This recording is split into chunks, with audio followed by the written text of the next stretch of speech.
AITUC రాష్ట్ర కార్యదర్శి. ముఖ్యంగా ఈ మీడియా సమావేశం ఈరోజు గుంటూరు ఏఐటీయూసీ కార్యాలయంలో నిర్వహించడం జరిగింది. నాతో పాటుగా మన ఏఐటీయూసీ జిల్లా ప్రధాన కార్యదర్శి హనుమంతరావు గారు, జిల్లా అధ్యక్షులు అరుణ్ కుమార్ గారు, పట్టణ అధ్యక్షులు మన అంజుబాబు గారు ఈ సమావేశంలో పాల్గొనడం జరిగింది.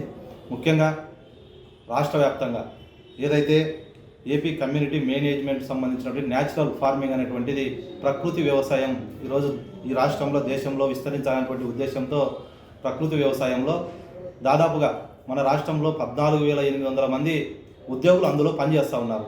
ప్రకృతి వ్యవసాయంలో సిఆర్పీలుగా లేకపోతే అనేక రంగాల్లో ఒక క్యాడర్లుగా వాళ్ళంతా కూడా పనిచేస్తూ ఉన్నారు. వీళ్ళు 2016లో రిక్రూట్మెంట్ కావడం జరిగింది. అంటే గ్రామీణ ప్రాంతాల్లో ఈ దేశంలో ఈ రాష్ట్రంలో ప్రతి ఒక్క గ్రామంలో ప్రకృతి వ్యవసాయాన్ని ప్రోత్సహించాలనేటువంటి ఒక ఆలోచన విధానంతో 2016లోనే అంటే అప్పటి చంద్రబాబు ప్రభుత్వంలోనే వీళ్ళంతా కూడా దాదాపు 15,000 మంది ఈ రాష్ట్రంలో అప్పటి నుండి ఇంతవరకు గ్రామీణ ప్రాంతాల్లో ప్రకృతి వ్యవసాయం పైన రైతులకు పూర్తిగా అవగాహన కల్పిస్తూ రసాయనాలు లేనటువంటి ఒక వ్యవసాయాన్ని ఈ సమాజానికి పరిచయం చేసి ప్రోత్సహించాలనే ఉద్దేశంతో పనిచేస్తూ ఉన్నారు. అయితే ఈ పనిచేస్తున్నటువంటి వీరిని కనీసం కార్మికులు కానీ ఉద్యోగులు కానీ గుర్తించినటువంటి పరిస్థితుల్లో పాలక ప్రభుత్వాలు లేవనేటువంటిది ఈ సందర్భంగా నేను తెలియజేస్తా ఉన్నాను. వీరికి కనీస వేతనం లేదు.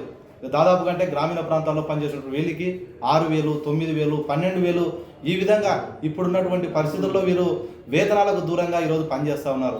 ఈరోజు హెచ్ఆర్ పాలసీ ఈరోజు అనేక సంవత్సరాల నుంచి పనిచేస్తున్నటువంటి ఉద్యోగులకు హెచ్ఆర్ పాలసీ కావాలని మేము కోరుతా ఉన్నాం. ఖచ్చితంగా ప్రకృతి వ్యవసాయంలో పనిచేస్తున్నటువంటి వారికి హెచ్ఆర్ పాలసీ అమలు చేయాల్సిన అవసరం ఉంది. వీరు గ్రామీణ ప్రాంతాల్లో పొలాలు తిరుగుతూ అనేక ప్రమాదాలకు ఈరోజు వీరు నిలయంగా ప్రమాదాలు ఈరోజు జరుగుతూ ఉన్నాయి. వారికి హెల్త్ కార్డు లేదు, ప్రమాద బీమా లేదు, ఆరోగ్య బీమా లేదు. కాబట్టి వేతనాలు పెంపుదల లేదు. ప్రభుత్వం అందించేటువంటి ఏదైతే ప్రభుత్వ ఉద్యోగులకు సమానమైనటువంటి అవకాశాలు ఈరోజు వారికి లేనటువంటి పరిస్థితి ఉన్నది. కాబట్టి వారి సమస్యల కోసం అనేక విధాలుగా పోరాటం చేస్తూ ఉన్నాం. మీ దృష్టికి ఒకటి తీసుకొస్తా ఉన్నాను. 2023 సంవత్సరంలో దాదాపు 12 నెలలు వేతనాలు, ఒక సంవత్సరం పాటుగా వీరికి వేతనాలు అందేటువంటి పరిస్థితి ఇంతవరకు కూడా పెండింగ్లోనే ఉన్నాయి. వారు రిప్రజెంటేషన్ ఇచ్చుకుంటూ గ్రామీణ ప్రాంతాల్లో భయాందోళనతో మాకు ఇంకా ఏమన్నా మేము అడిగితే మా హక్కులు కోల్పోతామేమన్నటువంటి ఉద్దేశంతో ఇంతవరకు కూడా వేతనాలు రానటువంటి పరిస్థితుల్లో ఉన్నారు. కాబట్టి తక్షణమే వారికి వేతనాలు ఇవ్వాలనేటువంటిది మేము డిమాండ్ చేస్తూ ఉన్నాం. ఈరోజు రాష్ట్రంలో ఉన్నటువంటి ముఖ్యమంత్రి గారు ప్రకృతి వ్యవసాయాన్ని ప్రోత్సహిస్తామని, నిధులు కూడా కేటాయిస్తామని హామీ ఇచ్చారు.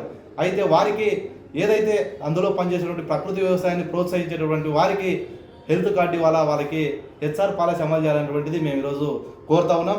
అదేవిధంగా వీరికి ఇన్సూరెన్స్ సౌకర్యం లేదు, అనేక అభద్రతా భావంతో పనిచేస్తూ ఉన్నారు. ఈ సమస్యల పరిష్కారం కోసం అనేక రూపాల్లో వీళ్ళు ఆందోళన చేసుకున్నప్పటికీ గతంలో ఏ ప్రభుత్వం కూడా వీళ్ళ సమస్యలను పరిష్కరించలేదు. అందులో భాగంగానే ఏఐటీయూసీ ఆధ్వర్యంలో రాష్ట్ర స్థాయిలో వీరినంతా కూడా వీరి సమస్యల పరిష్కారం కోసం ముఖ్యంగా రేపు అసెంబ్లీ సమావేశాలు జరుగుతూ ఉన్నాయి. రేపు రాష్ట్ర వ్యాప్తంగా అసెంబ్లీ బడ్జెట్ సమావేశాలు జరుగుతూ ఉన్నాయి. అందులో ఈ ప్రకృతి వ్యవసాయంలో పనిచేసేటువంటి ఏదైతే 15,000 మంది ఉద్యోగులు ఉన్నారో వారికి వేతనాల పెంపుదల కోసం బడ్జెట్లో నిధులు కేటాయించాలని మేము ప్రధానంగా డిమాండ్ చేస్తూ ఉన్నాం.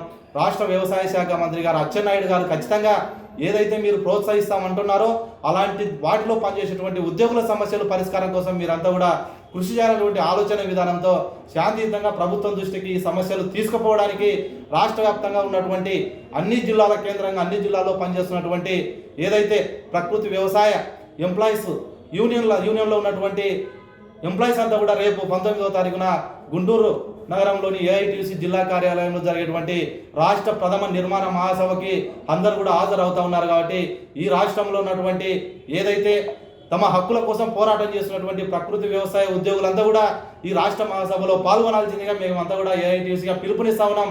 వారి సమస్యల పరిష్కారం కోసం నిరంతరం మేము అండగా ఉండి పోరాటాలు చేయడానికి కూడా సిద్ధంగా ఉంటామని కూడా తెలియజేస్తూ ఈ మహాసభ జయప్రదానికి అందరూ కూడా కృషి చేయవలసిందిగా కోరుతున్నాను.